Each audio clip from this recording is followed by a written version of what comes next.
Caros amigos, alunos, hoje nós vamos falar sobre um tema muito amplo, né? Metais pesados, essenciais, metabólicos e radicais livres.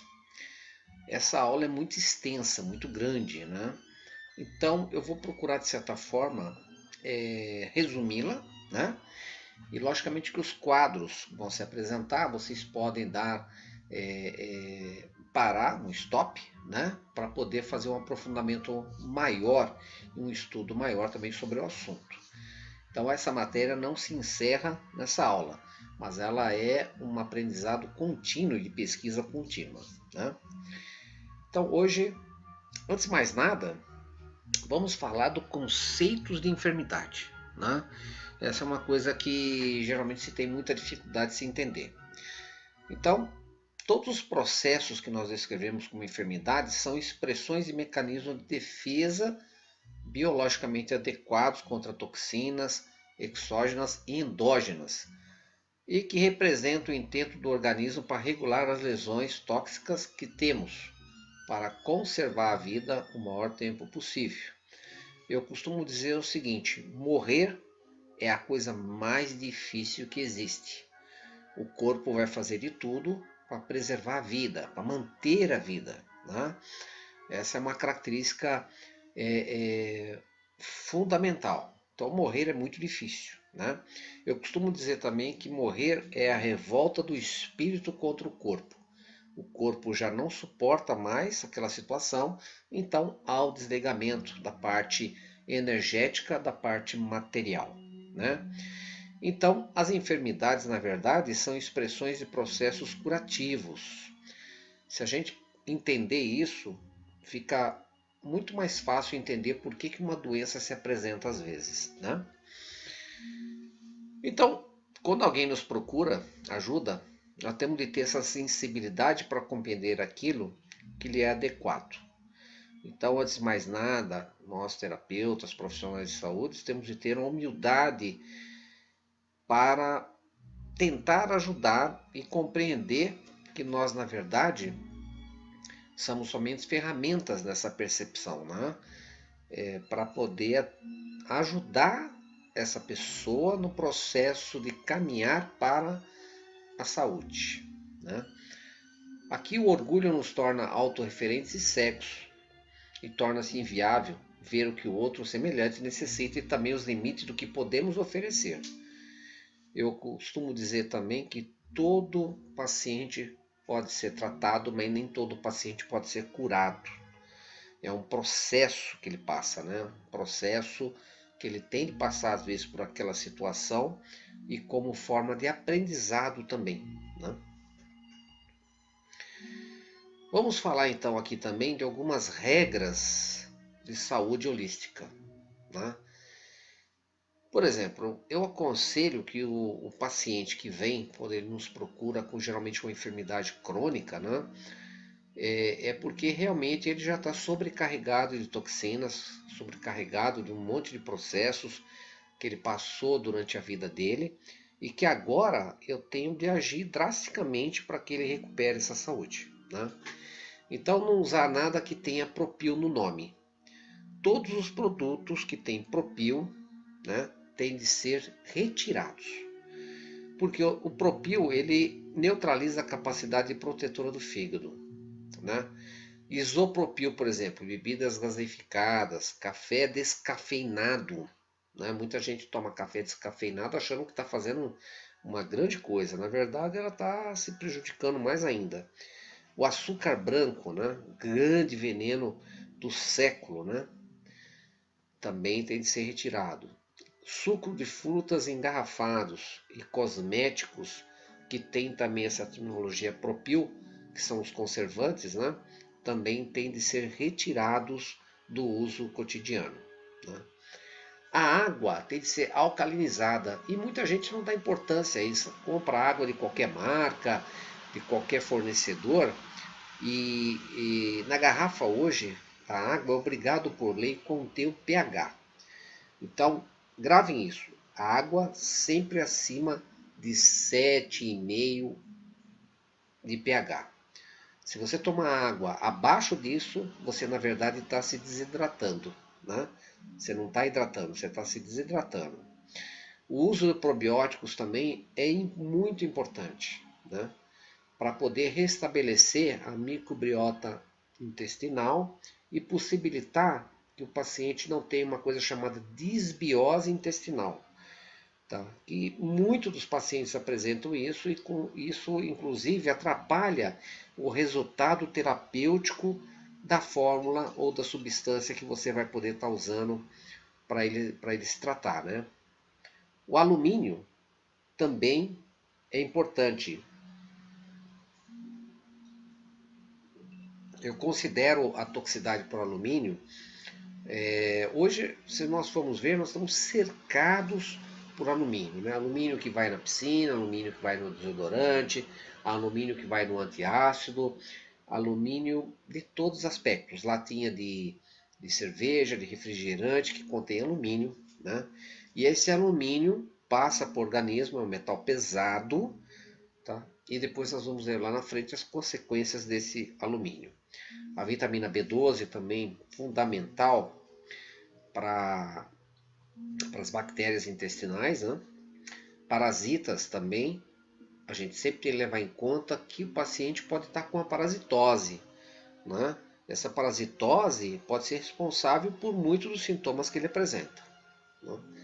Uma outra coisa, nós vivemos uma situação que eu chamo de psicose, né? Que é a mentira. Tá? Hoje, todo toda doença crônica, esse paciente apresenta uma situação de mentira, que ele não consegue sair desse ciclo vicioso da mentira, e isso é patológico. Né? Eu aconselho também sempre se fazer um jejum com frutas, muito líquido, né, e frutas uma vez por mês, para facilitar o que o organismo da pessoa consiga eliminar essas toxinas, né? É um meio que nós temos de ajudar o organismo a se recuperar. Eu costumo dizer também que o corpo sujo é difícil segurar uma vibração boa. Né? Um corpo que tem deficiência de metal, deficiência de minerais, né? Vamos dizer, de minerais, e que se apresenta tóxico, ele realmente tem dificuldade de segurar vibrações boas. Né? Ele trabalha num nível de vibração mais baixo. Deficiência de minerais, o organismo perde a capacidade de sentir. Eu estava falando no slide anterior, né? Então, o impulso dos minerais com seu poder estruturador pode colaborar na reordenação dos campos energéticos do ser humano em todos os níveis. Então, muitos fitoterápicos, muitas fórmulas contêm minerais, né? E esses minerais vão justamente ajudar esse paciente a recuperar essa capacidade estruturadora, né, do campo energético que ele tinha perdido. Né? Orientações também que a gente dá é que a oração hoje, ela comprovadamente, cientificamente, tá? Isso não é uma coisa,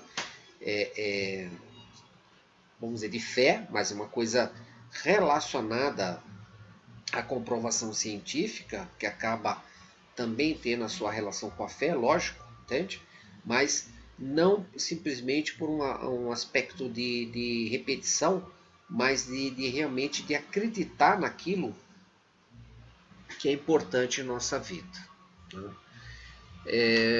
Muitos pacientes também nos procuraram, nós observamos que eles precisavam resgatar um pouco da mente supraconsciente, né? Da parte da sua herança, dos avós, né? Então, aí eu aconselho esses pacientes, essas pessoas, a procurarem, né, conhecer melhor a história dos seus avós, porque às vezes um processo de adoecer começou lá atrás, não é de agora. Esse processo vem se arrastando na família como uma coisa herdada, né? E que tem de ser resolvido. Né? Então, para ser feliz, dê felicidade a alguém. Né? Terapia alopática, ela provoca uma vicariação progressiva e atrogênica, né?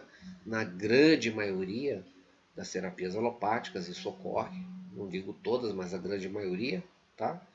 E a terapia biologicamente correta provoca uma vicariação regressiva, ou seja, um processo de resgate da saúde, né? De recuperar a saúde perdida. Eu dou um exemplo aqui, por exemplo, uma amidalite tratada erroneamente pode vicariar de forma progressiva em diversas enfermidades, como por exemplo, poliartrite, uma nefrite, um lúpus eritematoso, uma epilepsia, asma, diabetes, uma esclerodermia, uma leucemia, uma artrose, tá? E por aí afora. O catálogo internacional de doenças nos traz hoje quase 10 mil nomes de doença, que na verdade, se a gente for ver, muitas daquelas doenças são processos evolutivos, são processos de modificação, de transformação de bactérias, de vírus, né, dentro desse aspecto que se transformam, né? Quem puder e tiver interesse pode procurar a Lady Herring, estudar um pouco mais sobre isso. E é importante que todo terapeuta, todo profissional de saúde conheça esse conceito, né? Terapia de Herring, ok? E o profissional fitobioterapeuta, esse nome não existe, mas eu pus aqui para chamar a atenção que fito é a parte das plantas e bioterapeuta, um terapeuta ligado à parte biológica, né? Tá? Só para chamar a atenção do que é esse profissional fitobioterapeuta. Aqui Salgus Eregrotis Suprema Lex diz o seguinte, que o paciente tem o direito sagrado ao medicamento mais efetivo. Esse é um direito que está intrinsecamente ligado ao aspecto do ser humano, né? Então ele tem o direito de usar o que ele precisa para se recuperar de saúde, né? Independente de qualquer aspecto que seja proibitivo, né? Mas ele tem esse direito, né? De usar aquilo que pode ser melhor para ele. Nessa estratégia biomolecular, o terapeuta deve estar apto a descobrir quais nutrientes essenciais estão em déficit no organismo, se existem metais tóxicos no organismo, como está funcionando o sistema endócrino, como estão os sistemas de excreção de intestino, fígado e rins, né? E se existe intolerância ou alergia alimentar. Se você observar esses 5 itens aqui, você com certeza vai descobrir o que está trazendo para esse paciente que ele te procura, o que está levando ele a ter esse estado de doença, né? Então, pense sobre cada um desses tópicos, né, para poder entender como esse processo ocorre. As 12 estratégias do terapeuta.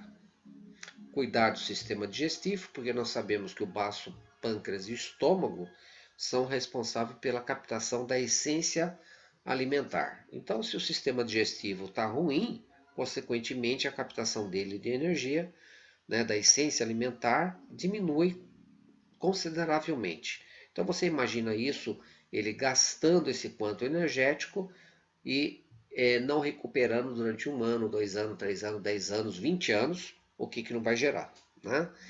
Usar uma dieta inteligente, uma dieta adequada, de alimentos ricos, né? Não em quantidade, mas em qualidade. Eu aqui não vou falar sobre dietoterapia, porque logicamente existem profissionais que abordam isso com maior autoridade. Exercícios aeróbicos moderados. Não há necessidade de se fazer a maratona, né, para se ter saúde, mas a regularidade de exercícios é importante para uma saúde mais otimizada. Resolver os problemas do cotidiano, aprendendo a programar o que quer mudar na vida.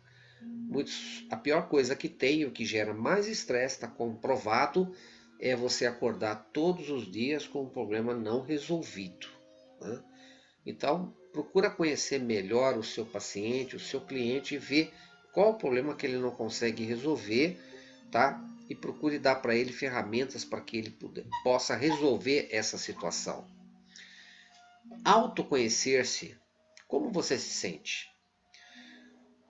Eu costumo dizer o seguinte: aprender a tratar é também se conhecer, porque eu só posso ajudar o outro se eu realmente me conhecer melhor. Eu me conhecendo melhor, eu posso sentir o outro de uma maneira mais integral, né?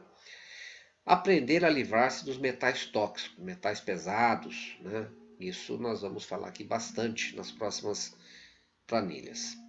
Abolir o fumo e o excesso de álcool, tá? Então, todos os pacientes que vêm nos procurar logo no início de tratamento, independente que eles bebam pouco, eu sempre aconselho para que ele fique durante um período sem uso nenhum de álcool, né? Para poder ajudar o fígado a realmente ter um aporte maior de energia. A higiene do sono, porque a gente sabe que o sono é fundamental para a recuperação do sistema etérico, então dormir bem faz parte também do tratamento.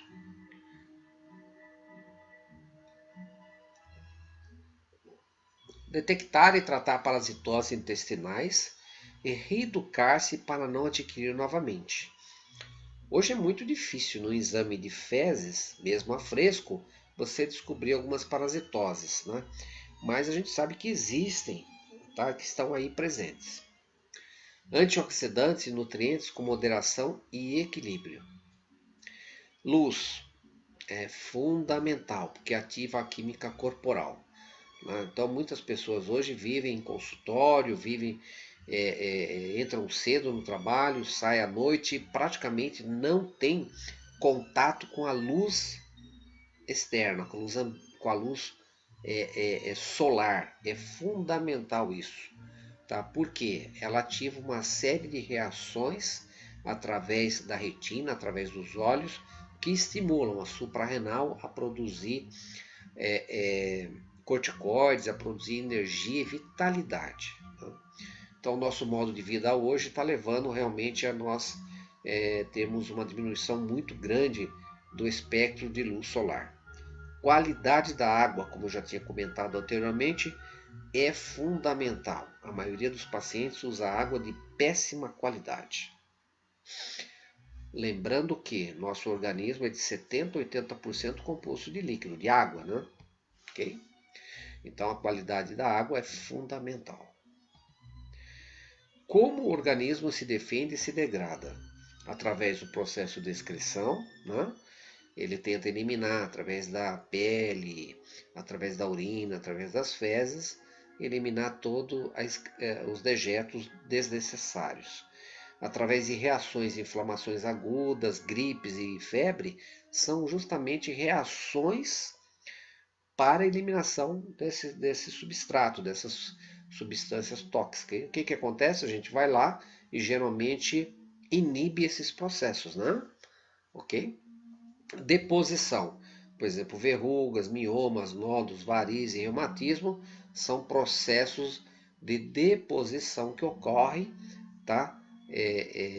Que não conseguem ser eliminados adequadamente. Impregnação. Asma, úlceras, infecções pulmonares são processos impregnativos, justamente todo esse processo. E degeneração nas doenças crônicas e desdiferenciação, que é justamente a alteração do DNA, do RNA mensageiro, que provoca a alteração biológica, levando ao câncer, né? A um processo de mutação genética. Esses são os 6 estágios de como o organismo se defende e se degrada. Quanto mais eu estiver aqui no número 6, pior a situação, né? Se eu estou aqui nesse processo 2, inflamação aguda, gripe, febre, são processos ainda iniciais que estão ocorrendo, então fica mais fácil eu trabalhar, contanto que eu saiba e não iniba esses processos de maneira errônea. A queda do metabolismo orgânico é a origem da degeneração na maioria das doenças crônicas. Então aqui eu fiz um rascunho rápido aqui, mostrando como todo esse processo ocorre, né? Está afetando até a parte cerebral, toda a função da tireoide, do metabolismo, da energia adquirida, né? Mostrando o que pode ser usado para melhorar isso daí, tá? E o que você tem de fazer a nível de descontaminação, tal, e de substâncias que são geradas. É só um raciocínio rápido para vocês verem como todo um processo está ligado, né? Todo esse processo tem uma ligação muito grande entre si. Aqui fontes de contaminação, tá? Eu fiz um trabalho que eu acho, inclusive, é um pouco extenso, né, para uma aula desse tipo, mas ele também serve de referência para que vocês possam estar aprofundando, estudando e, vamos dizer, entendendo melhor todo esse processo. Então a gente sabe que o chumbo, né, é muito ocorre pacientes que têm contaminação por chumbo. Nós temos hoje até tinturas de cabelo, batom, uma série de substâncias que trazem para o nosso organismo a contaminação pelo chumbo, tá? Então, vejam só, o chumbo inclusive tem relação direta com o retardo mental e até o déficit de crescimento, né? Um dos que eu considero realmente graves é o alumínio. Inclusive o alumínio hoje ele está comprovado que ele está relacionado ao mal de Parkinson, né? Olha só, nós temos problema de panela, né? Panela de alumínio. Quem tem, eu mesmo já tive há um tempo atrás um déficit de memória. Eu estava me achando que minha memória estava muito ruim e fui fazer um biograma, né, de metal e estava lá com excesso de alumínio. O que, que eu fiz? Troquei todas as panelas e também passei a não usar mais o desodorante, né? Que também contém alumínio. Pasta de dente, olha só, pasta de dente, né? As crianças hoje usam a pasta de dente, a mesma pasta de dente que usa o adulto. Isso é errado, né? Porque criança geralmente ela engole a pasta, né? Ela escova o dente, não consegue às vezes cuspir direito, né? E acaba engolindo. Isso é pior ainda, né? Porque acaba ingerindo uma quantidade de alumínio maior até do que os adultos, né? A, a purificação de água também é feita com uso alumínio. Então, o alumínio hoje ele está impregnado na nossa vida, tá? Então, se você pegar o paciente que apresenta justamente déficit de memória e já algumas alterações assim, pode fazer uma análise que talvez ele tenha alumínio, tenha metal pesado, e ele precisa eliminar esse alumínio, né? O alumínio também ele reduz a absorção de vitaminas, ou seja, além dele contaminar, ele ainda reduz a absorção de vitaminas, né? O que piora o quadro energético. Mercúrio também, hoje peixe, né? A gente tem principalmente peixes que já vem contaminado com mercúrio, né? Tá? O mercúrio está relacionado a uma série de quadros de insônia, perda de memória, alterações de gengiva, tem vários efeitos a nível hepático, né? As águas hoje a gente sabe que estão extremamente contaminadas, né? Tivemos há pouco tempo aquela tragédia da Mariana, onde até hoje se faz análise da água e se tem quantidade de mercúrio realmente elevada, né? O cádmio ele está, inclusive para quem fuma aqueles cigarros que baixa o teor de nicotina alcatrão, mas ele, o processo dele para diminuir essa nicotina alcatrão, vai o cádmio, né? E o cádmio a gente sabe que interfere no ciclo de Krebs, na formação e expressão da energia. Então você está fumando lá um cigarro com baixo teor de nicotina alcatrão, mas ele está trazendo muito mais efeitos adversos do que o outro cigarro que tem um teor normal de nicotina alcatrão, né? Então é uma ilusão isso aí, né? Vejo aqui que ele está presente ainda em várias substâncias, né? Vários produtos do dia a dia. O arsênico, né? Tá? Também não é tão comum, mas ele também apresenta uma série de efeitos, como até queda de cabelo, dermatites, úlcera gástrica, dor estomacal, né? O cobre, presente em águas de piscina, pesticidas, panelas, encanamentos e até em moluscos, né? Quem gosta muito de comer frutos do mar, às vezes está se contaminando pelo uso excessivo de frutos do mar, né? O cobre. Aqui eu coloquei o chumbo, sintomas e lesões, só para vocês terem um quadro do que pode provocar dores articulares, dor de cabeça, falta